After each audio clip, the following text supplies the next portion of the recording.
জামাই নাকি মুরগির মাংস খেতে ভালোবাসে, তাই তো কাকি শাশুড়ি মা মুরগি নিয়ে যেতে নিমন্ত্রণ করলো। এইদিকে তোমাদের দিদিভাইও 5-7 দিন হলো বাড়ি নেই, তাই তো আমি একাই বেরিয়ে পড়লাম শ্বশুর বাড়ির উদ্দেশ্যে। আর ওইখানে গিয়ে আমি যা দেখলাম, আমি তো অবাক। ভাই দেখি মুরগিকে চটি দিচ্ছে পড়ার জন্য।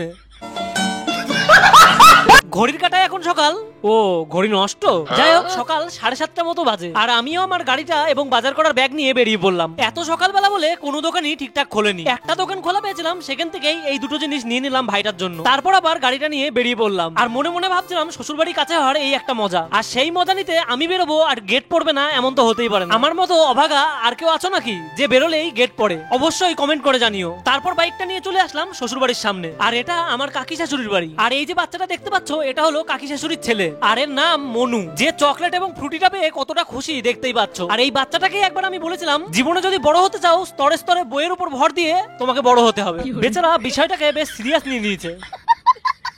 তারপর হঠাৎ করে দেখি তোমাদের দিদিভাই ফোন করেছে, বলছে মুরগি নিয়ে গিয়ে রান্না করে রাখো, আমি বাড়ি আসছি। কথা বলতে বলতেই বাইরে তাকিয়ে দেখি মনু বাজার করে নিয়ে আসছে। আর এটা বললে অবাক হয়ে যাবেন, এই বাচ্চাটার বয়স 1 বছর। কথা বলতে বলতে কাকাও চলে আসলো মুরগিটা নিয়ে। আর এই মুরগিটা নিয়েই শুরু হলো মনুর আসল কাণ্ড। ও নিজে চটি পড়ে আছে বলে মুরগিকেও পড়তে হবে, তাই চটিটা এগিয়ে দিচ্ছে মুরগির পড়ার জন্য। আচ্ছা, তোমরা কে কে মুরগি খেতে ভালোবাসো? আর আমি মুরগি নিয়ে যাচ্ছি বলে দেখো আমার শালি মুখটা করে রেখেছে কেমন। তাই তো আমি বাড়ির লোককে বললাম, এই এক মুরগি নিয়ে গেলাম আর এক মুরগি ধুয়ে গেলাম। তারপর মুরগিটা নিয়ে বেরিয়ে পড়লাম বাড়ির উদ্দেশ্যে। খাবার ইচ্ছা হলে কমেন্ট করতে পারো।